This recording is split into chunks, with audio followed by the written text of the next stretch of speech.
Welcome to Nova Real Estate Solutions. I'm Dwight Morris, a certified divorce specialist at Innovation Properties in Fairfax, Virginia.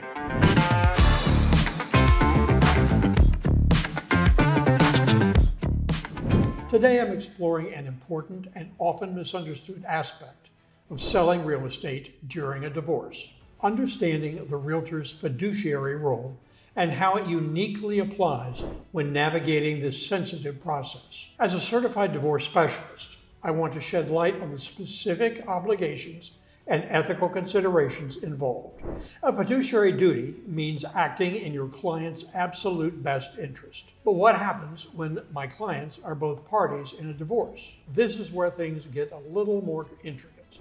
Generally, a realtor enters into a fiduciary relationship with a specific client or clients in a divorce scenario where the property is being sold during the divorce proceedings and I am representing both parties with their informed consent. My fiduciary duty extends to both individuals. This is paramount. While I owe a duty of loyalty to both parties, this loyalty must be exercised with strict impartiality. I cannot favor one party's interest over the other. My role is to facilitate a fair and equitable sale for both individuals as they disentangle their shared assets. Maintaining transparent and open communication with both parties is critical. This means keeping both spouses informed of all offers, showings, feedback, and any material developments in the sale process. No information should be withheld from either party. As mentioned before, conflicts of interest must be avoided.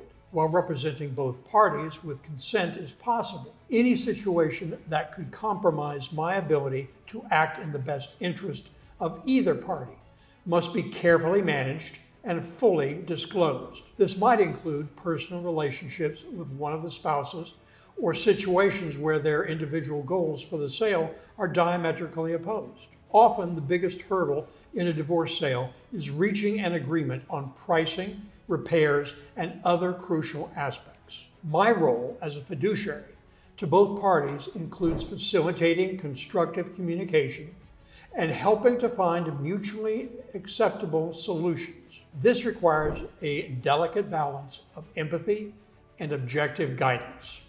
While confidentiality remains a key duty in a dual representation scenario, there's an inherent need to share relevant information between the divorcing parties regarding the sale. However, personal information unrelated to the sale, shared by one party in confidence, should still be protected from the other, unless otherwise agreed upon. This requires careful judgment and clear communication about the boundaries of confidentiality in this specific context. Now let's delve deeper into potential conflicts of interest, a crucial area when dealing with the sensitivities of a divorce sale.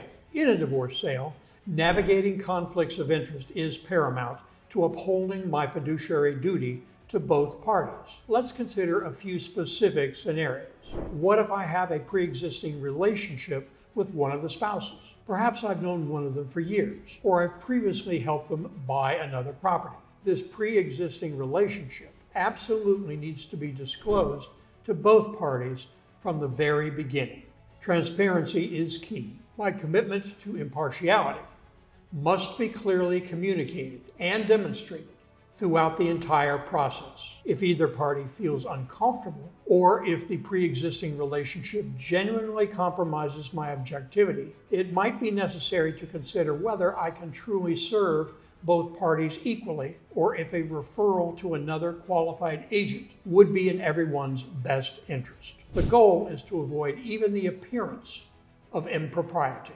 Another common challenge arises when one spouse is pushing for a quick sale at a lower price, perhaps due to financial pressure or a desire to move on, while the other wants to hold out for more to maximize their return. My role here is to present a comprehensive market analysis and all offers objectively to both parties. I will highlight the pros and cons of each approach, explain current market conditions, and provide data to support various pricing strategies. I cannot pressure either party. Instead, I facilitate a reasoned discussion based on real estate facts. My duty is to ensure both parties understand the implications of their decisions and work towards a mutually agreed upon outcome, even if it requires more time and discussion. My focus remains on achieving the best possible outcome for the property, which ultimately benefits both sellers. What if an opportunity arises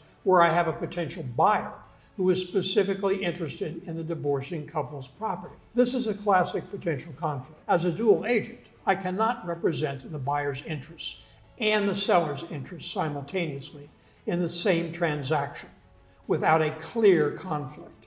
In such a scenario, I would immediately disclose the situation to both divorcing spouses. I would explain that I cannot represent both the buyer and the sellers. I would typically refer the buyer to another agent, ensuring that the divorcing couple's best interests remain my sole focus as their representative. My ethical obligation is to avoid any situation that could compromise my undivided loyalty to my existing clients. The ethical considerations in these situations are clear: full disclosure, absolute impartiality, and prioritizing the best interests of both parties. The steps I take to mitigate these conflicts involve open and honest communication, providing objective data, and if necessary, stepping back from a situation that could compromise my ability to fulfill my fiduciary duty.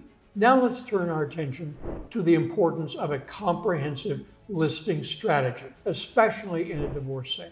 Reasonable care and diligence is a cornerstone of our fiduciary duty, and in a divorce sale, this translates directly into a comprehensive and strategic listing approach. The goal is to maximize the property's exposure and appeal in order to attract the best possible buyers, ensuring both parties receive a fair and favorable outcome. This begins with professional photography and videography. High-quality visuals are non-negotiable. They showcase the home's best features and create a strong first impression online, which is where the vast majority of buyers begin their search. Next, we move to strategic online marketing and social media promotion. This isn't just about listing the property on the multiple listing service. It involves targeted digital campaigns, leveraging social media platforms, and syndicating the listing across a wide network of real estate websites to reach the broadest possible audience. When it comes to open houses and showings,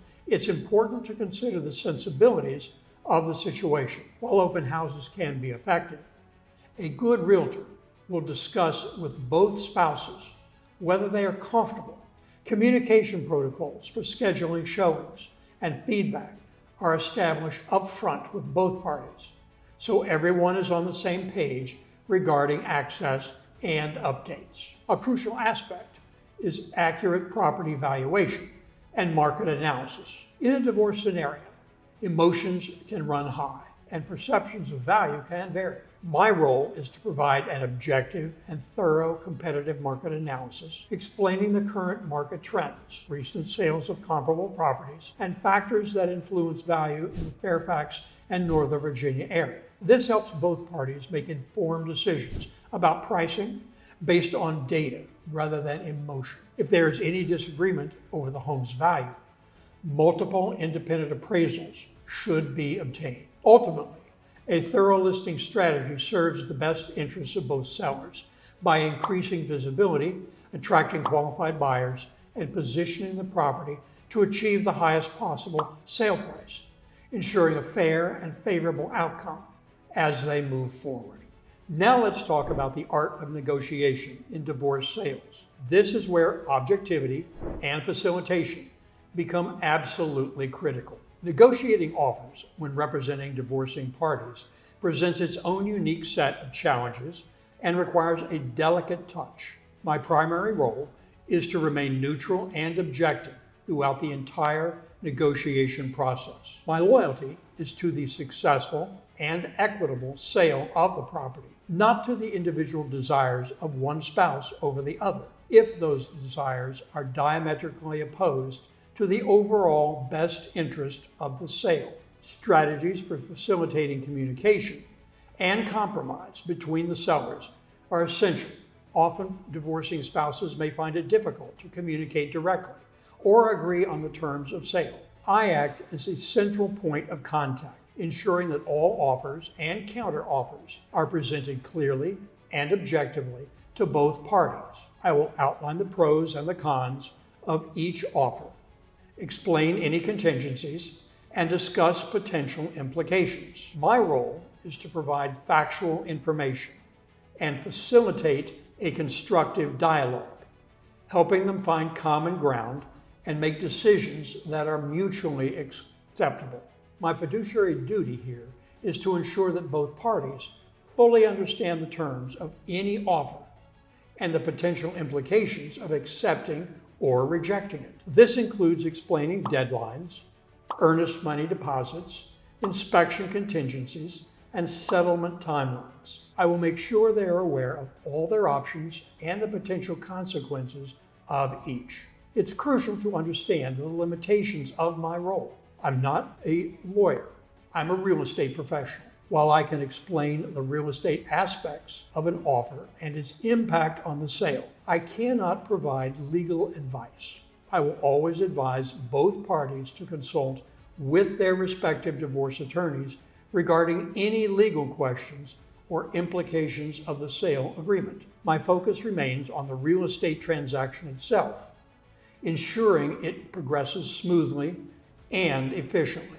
Next, let's address some common questions and misconceptions about realtors and divorce sales. Does the realtor take sides? Absolutely not. As a certified divorce specialist representing both parties, my primary ethical obligation is to maintain strict neutrality and impartiality. My goal is to facilitate a fair and equitable sale for both individuals, ensuring that the process is as smooth and stress-free as possible for everyone involved. I cannot advocate for one spouse over the other. Who makes the final decisions about the sale?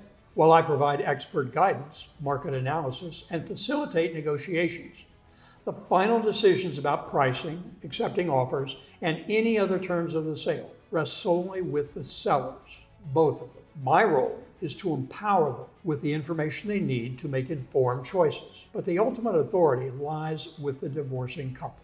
If the spouses disagree on everything, this is a common challenge in divorce sales. My role as a facilitator becomes even more critical in such situations. I will continue to present objective information, encourage open communication, and help identify areas of potential compromise. However, there are limitations. If fundamental disagreements persist and prevent the sale from moving forward, it may indicate the need for further legal intervention, perhaps through mediation or court order, to resolve the deadlock. While I do everything I can to help them find agreement, ultimately legal counsel may need to step in to provide solutions to their disagreements. How are the proceeds from the sale typically handled? This is a very important question, and it's almost always determined by the divorce decree or a separate agreement between the parties. As your realtor, I have nothing to do with the distribution of the proceeds. The funds from the sale are sent to the closing attorney or settlement agent, who then disperses them according to the instructions outlined in the divorce decree or a court order. It's crucial for both spouses to have clear legal guidance on this aspect before and during the sale. Finally, let's discuss the transition that occurs after the divorce is finalized and how my fiduciary duty adapts. This is an important distinction. While the majority of our discussion has focused on representing both parties during divorce, there's a distinct scenario where the divorce is finalized and one party has been awarded the property and is now selling it independently. In this case, my fiduciary duty would solely lie with the spouse who is now the sole owner and my client. The dynamics shift entirely. The obligations would revert to the standard realtor-client fiduciary duties I discussed earlier: undivided loyalty, obedience to their lawful instructions, full disclosure, confidentiality regarding their individual circumstances, reasonable care and diligence in marketing and selling the property, and accounting for all funds. My role would then be to work exclusively with that individual to achieve their specific goals as the sole decision maker. This means I would operate under their direct instructions, focusing solely on their best interest in the sale. There would no longer be the delicate balance of impartiality between two parties. My advice and strategies would be tailored to their individual objectives, whether that's maximizing profit, achieving a quick sale, or any other goal they have for the property. This streamlined process allows for a more traditional client-agent relationship, free from the complexities of dual representation during a divorce. Navigating a real estate sale during a divorce requires a unique skill set and understanding. A certified divorce specialist like myself has specific training in understanding the legal frameworks of divorce and is familiar with how divorce proceedings can impact property division and sale requirements. I am sensitive to the emotional and complexities involved and can approach the situation with empathy and professionalism. CDS Realtors are skilled at facilitating communication and negotiation between parties who may have differing priorities and perspectives. We can provide a neutral and objective perspective, helping to keep the sale process focused on achieving a fair outcome for both individuals. We understand the importance of collaborating with divorce attorneys, financial advisors, and other professionals involved in the divorce process. So if you're facing a divorce in Fairfax or the Northern Virginia area and need to sell your property, understanding the realtor's fiduciary duty and the nuances of dual representation is critical. As a certified divorce specialist at Innovation Properties, I am committed to upholding the highest ethical standards and providing both parties with the guidance and support needed to navigate this challenging time.